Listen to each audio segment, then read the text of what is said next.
사도신경으로 신앙 고백하시겠습니다.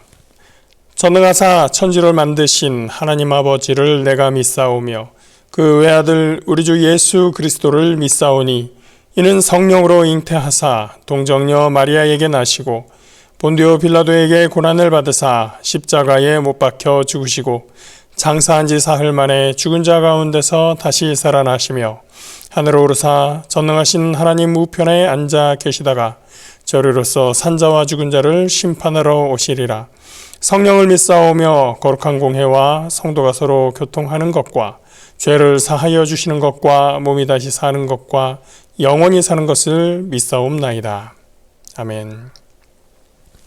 함께 보실 말씀은 로마서 13장 5절부터 7절까지 말씀입니다. 신약성경 257면에 있습니다. 신약 257페이지 로마서 13장 5절부터 7절입니다.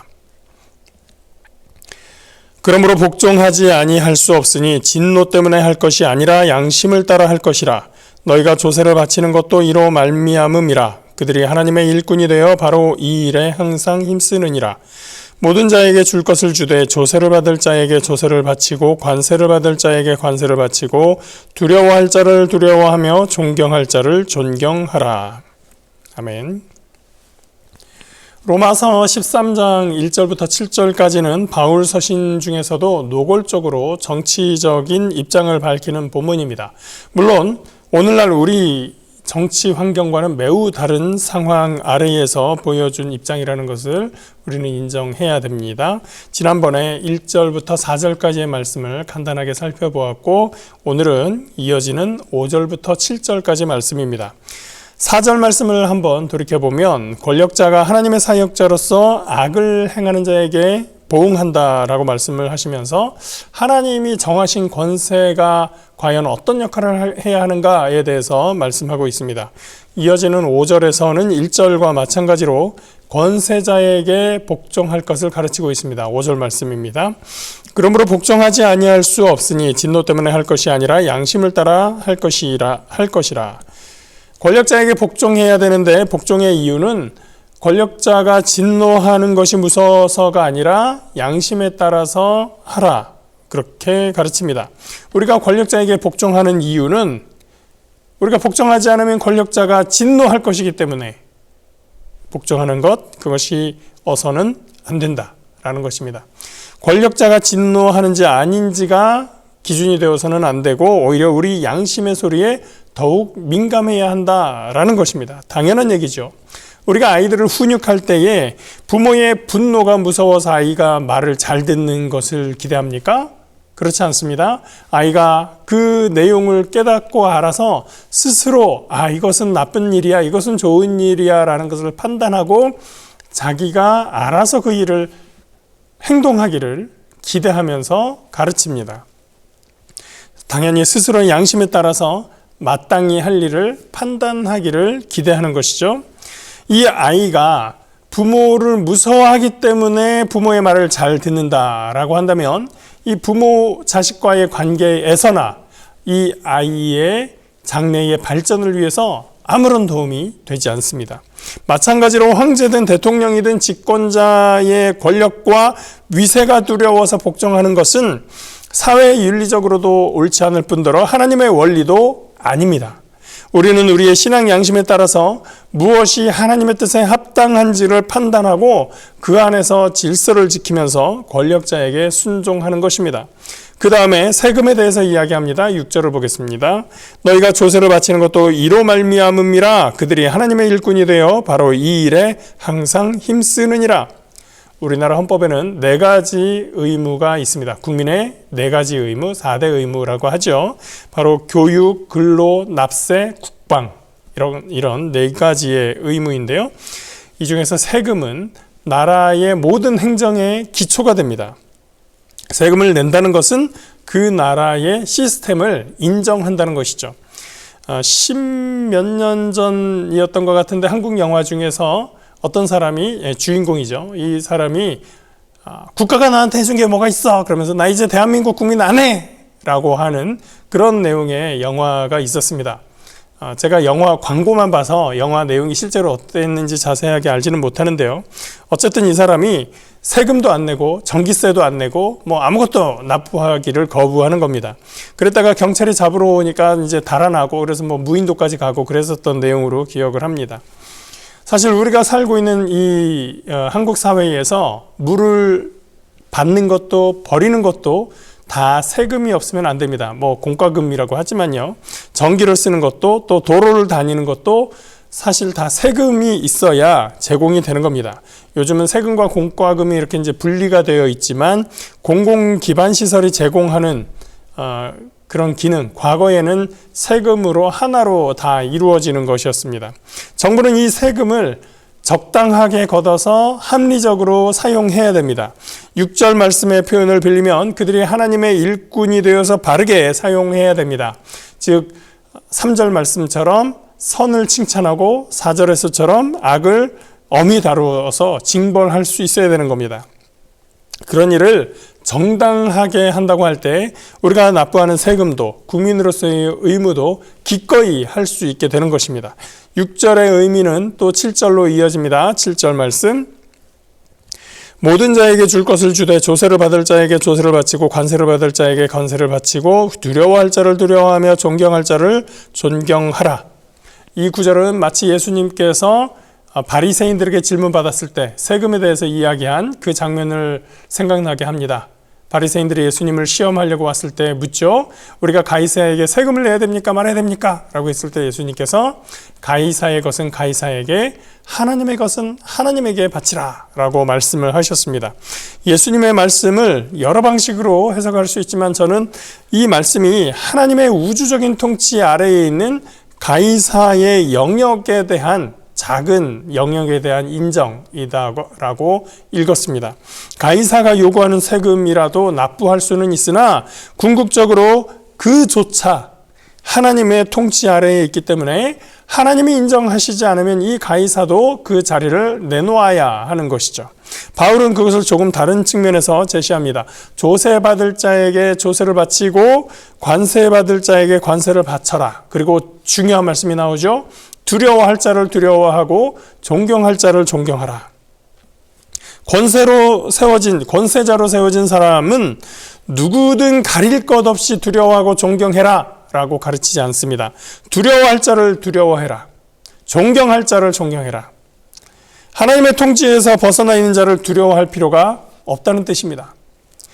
존경받을 만한 모습을 갖추지 못한 사람을 존경할 필요가 없다는 뜻입니다. 그렇다면 위에 있는 권세는 누구나 하늘에 세웠으니 무조건 복종하라 라는 말은 성립하지 않는 것입니다. 우리는 하나님이 주신 이성으로 합리적이고 정확하게 판단해야 됩니다. 지금 우리의 지도자라고 하는 사람들, 공적인 일을 맡은 공직자들은 과연 존경받을 만한 사람인가? 앞에서 한 말과 뒤에서 한 말이 다르지 않은가? 옛날에 한 말과 지금 하는 말이 다른가? 약속한 것은 반드시 지키는 사람인가?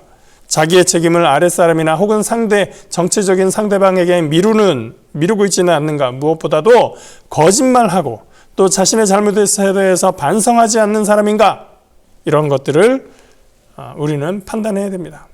그런 모습에서 존경할 만하지 못하다면 무조건적인 존경을 갖다 바칠 수는 없는 겁니다. 과거에는 공권력이 한 사람에게 집중되어 있었습니다. 왕이든 황제든 독재자, 그런 사람들이 권력을 독점했습니다. 그때는 황제가 통치를 잘하면 백성들이 편안했지만 아주 그 권력을 남용하고 권력을 탐닉할 때, 그런 사람이 그 최고 권력을 가졌을 때의 폐해가 너무나 심각했습니다. 그때의 해결 방식은 왕을 갈아치우는 방식으로 이루어졌었습니다.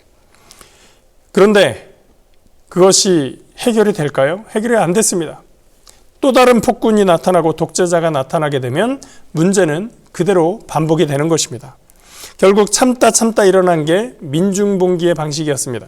프랑스 혁명, 유럽의 시민혁명이 다 그런 방식으로 일어났습니다. 조선 말기의 동학 농민운동도 그렇게 발생했습니다. 그러다가 이 문제를 궁극적으로 해결하기 위해서 나온 방식이 민주정치입니다. 주권이 국민에게 있다는 것이죠.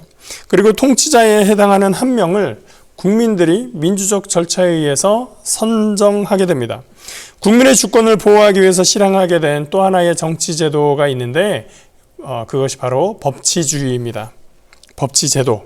간단히 법으로 다스린다라는 말로 이해될 수도 있는데 이것을 역사적인 맥락에서 본다면 그 전까지는 통치 방식이 왕이나 권력자 한 사람의 개인의 양식과 판단에 맡겨지는 것이었었지만 이제는 한 사람의 사사로운 결정이 아니라 국민과 사회가 인정한 법률로서 국가를 통치하는 제도입니다.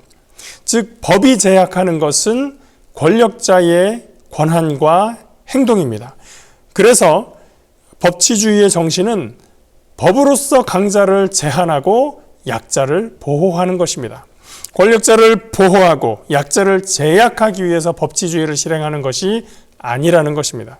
다시 본문으로 돌아와서 바울 당시의 교회를 둘러싼 환경은 상당히 교회에 대해서 적대적이라고 할 수 있었습니다.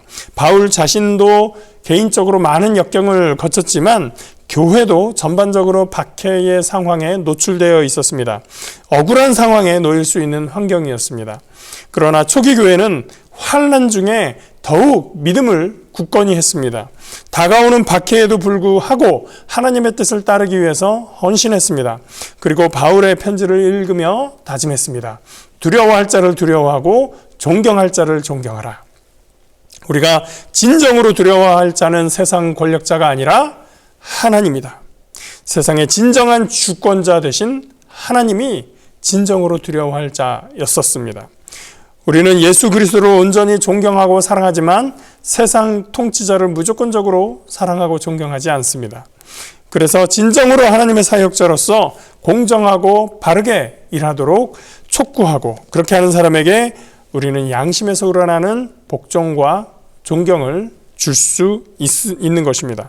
이 모든 것의 근본에 우리가 가져야 할 확신은 바로 이것입니다. 하나님께서 통치하시고 심판하신다. 우리의 분노는 이 믿음 앞에서 멈출 수 있습니다. 그리고 차분하고 합리적으로 생각할 수 있습니다. 무엇이 하나님의 뜻인가를 질문할 수 있습니다. 어떤 사람들처럼 분노와 증오를 터뜨리는 것이 아니라 질서와 사랑으로 이 사회를 대면함으로써 그리스도의 모범을 세상에 보이는 저와 여러분 되시기를 주님의 이름으로 축복합니다. 기도하겠습니다. 하나님, 우리가 이 땅에서 하나님의 질서와 하나님의 통치를 경험하고 살기 원합니다. 하나님, 세상의 권력자에게 무조건 엎드리는 것이 아니라 하나님의 뜻과 하나님의 질서에 합당한 모습으로 이 땅을 살아갈 수 있도록 인도하여 주시옵소서.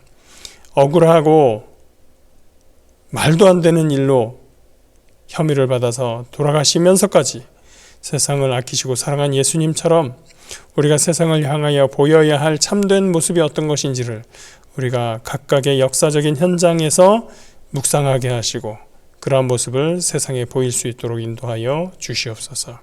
오늘의 이 사회 속에서 그리스도인의 양식이 무엇으로 나아가야 할 것인지를 다시 한번 생각하고 주님의 말씀, 주님의 경건함으로 세상을 향하여 나아가는 주의 백성들 다 될 수 있도록 인도하여 주시옵소서.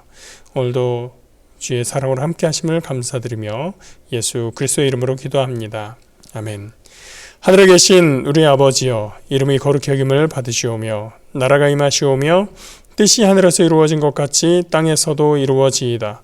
오늘 우리에게 일용할 양식을 주시옵고 우리가 우리에게 죄 지은 자를 사하여 준 것 같이 우리 죄를 사하여 주시옵고 우리를 시험에 들게 하지 마시옵고 다만 악에서 구하시옵소서. 나라와 권세와 영광이 아버지께 영원히 있사옵나이다. 아멘.